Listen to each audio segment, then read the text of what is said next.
Shalom.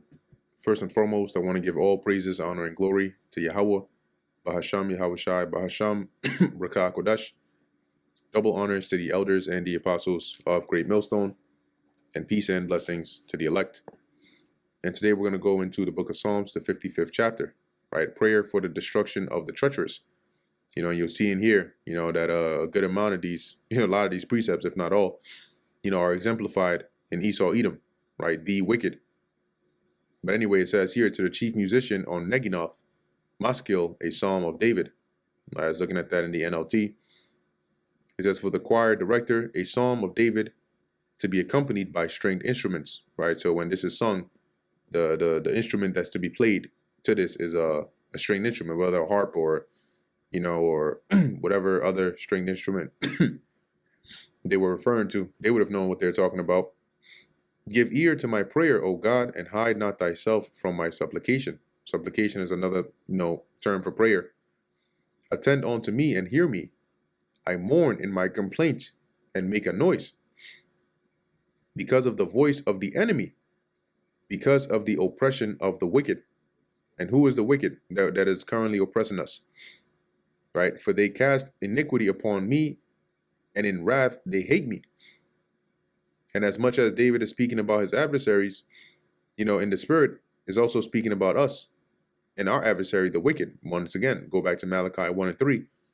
That's Esau Edom, the wicked. So it says here, let's read this in the NLT. My enemies shout at me, making loud and wicked threats. They bring trouble on me and angrily hunt me down. My heart is sore pained within me, and the terrors of death are fallen upon me.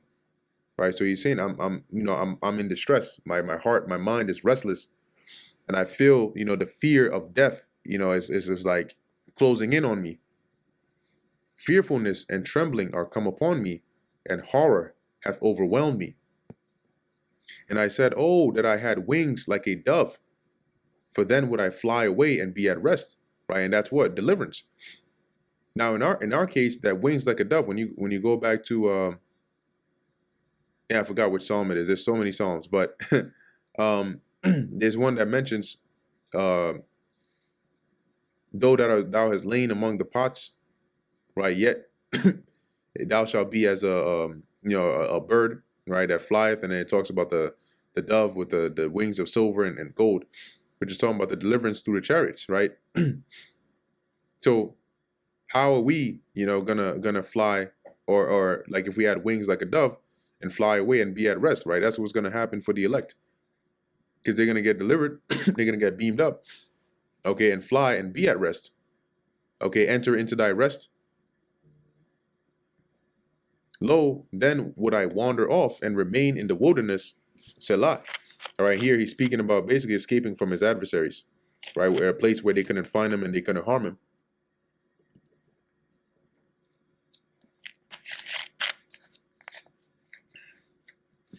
I would hasten my escape. I would hasten my escape from the windy storm and tempest. And who is the windy storm and tempest, right? That here it's a metaphor for his adversaries, okay, and the affliction that has come upon him, right? He would escape like a bird trying to escape from a storm. Destroy, O Lord, and divide their tongues, for I have seen violence and strife in the city. Right, it says, cause them, Lord, confuse them, Lord, and frustrate their plans. For I see violence and conflict in the city, right? And we're looking at that too, right? Applying that to us now, where would this city be? The same valley of the shadow of death, right? The great city. And what's this place filled with? Violence and strife, okay, on every corner, every single day. Whether you see it in an article, you see it on social media, you experience it in real life, or you hear somebody talking about it, you're talking to a friend and they're telling you about it, it's violence everywhere. And just like during the time of the flood, right? The Lord said, it says in Genesis 6, the world was full of violence. That's what you see going on today. It says day and night, they go about it upon the walls thereof.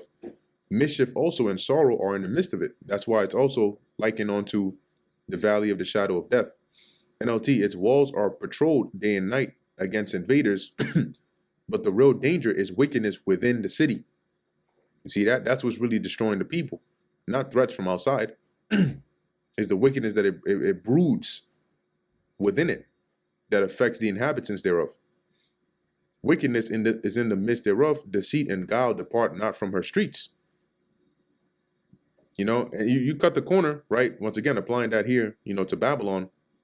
You turn around, you can see a house of an idol. Okay, you can see the house of Satan. You can see idolatry. You can see, you know, you make a stop. You get out the car, and then boom, you got a store that specializes in abominable foods. You literally have a store called Red Lobster. You know, and they have like really think about this, right? They have a fish tank with abominations in it, right? Meaning it's lobsters are not, you're not supposed to eat that according to the scriptures, right? They got it right there, and they got people coming in there saying, hey, look, yeah, you can actually look here. The one that you want, you pick it, you select it, we'll cook it up for you. Whatever style you want. They're literally promoting it. And that's the lifestyle of death. Okay? They promote adultery, you know, death, murder, trafficking. I mean, what kind of wickedness under the sun doesn't go on in this place? Again, as I said, it departs not from her streets. For it was not an enemy that reproached me, then I could have borne it.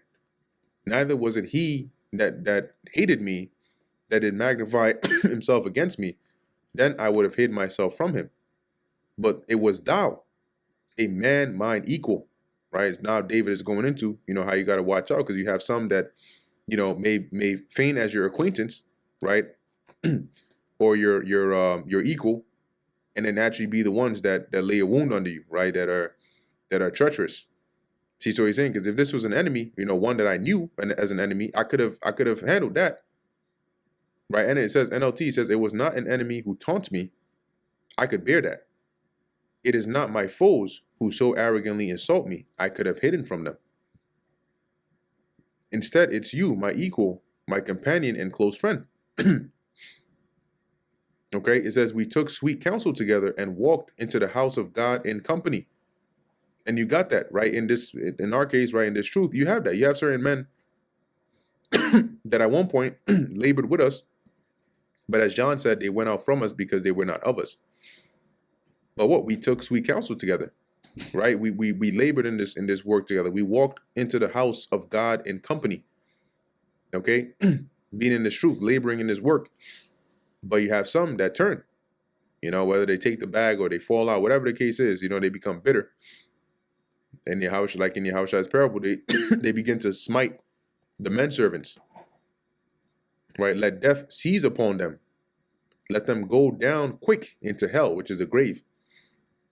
For wickedness is in their dwellings and among them. So now comes the condemnation. As for me, I will call upon God, and the Lord Yahweh shall save me.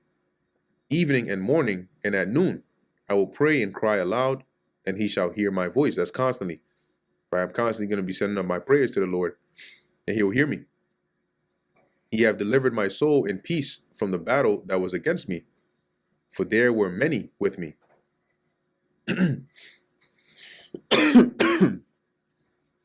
It says, he ransoms me and keeps me safe from the battle waged against me, though many still oppose me.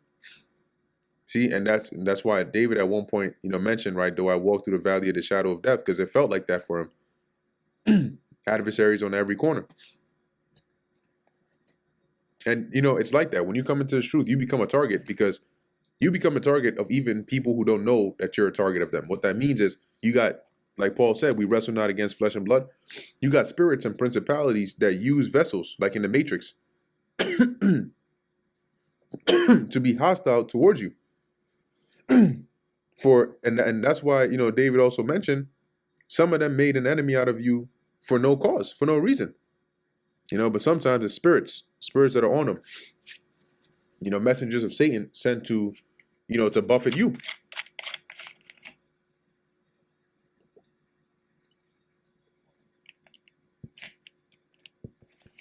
Okay, continuing. in verse 19, God shall hear and afflict them, even he that abideth of old, Selah, because they have no changes, therefore they fear not God. Reading that in the NLT, it says, God, who has ruled forever, will hear me and humble them. Interlude, that's the Selah. For my enemies refuse to change their ways, right? That's the have no changes. They do not fear God. So what's going to happen to them? He hath put forth his hands against such as be at peace with him. Okay, and this applies to Esau. Right now, yes, this also applies to those. Remember, he mentioned those that were mine equal, that were close to me. But it also applies to Esau as well. And putting forth his hands to such as be at peace with him, he hath broken his covenant. See, he can be trusted. He'll give it. Daniel 9, right? That's an example, right? He shall make a covenant, and in the midst of the week he shall break it. Okay, so it says he put forth his hand against such as be at peace with him. Those that you weren't at war with, you didn't have any problems with, or they didn't have any problems with you. But that's the devil. That's a deceiver. That's what they do. For what? For their gain, for their advantage.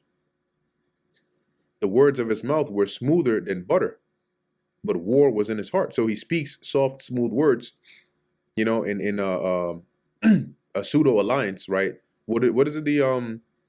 What is this thing called? It's the war motto of the Mossad. Yeah, by way of deception, right? The Mossad, they like to include that former motto. Okay. I'm gonna read it right here.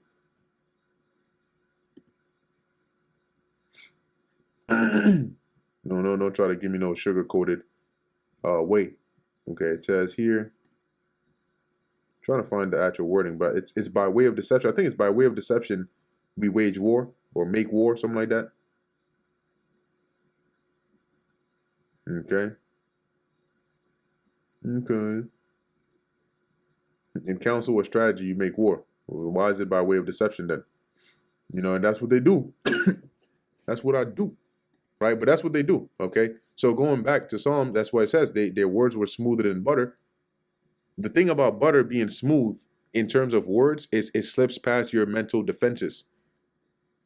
But the intention is war. So they'll use their words as a red herring. Look that up, right? It's something that throws you off, throw you off the scent.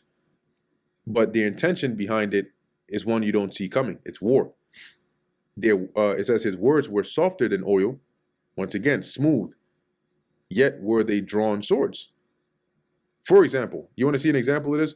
Go and actually sit down and read a contract. Read a contract, an adhesion contract, or really almost any contract.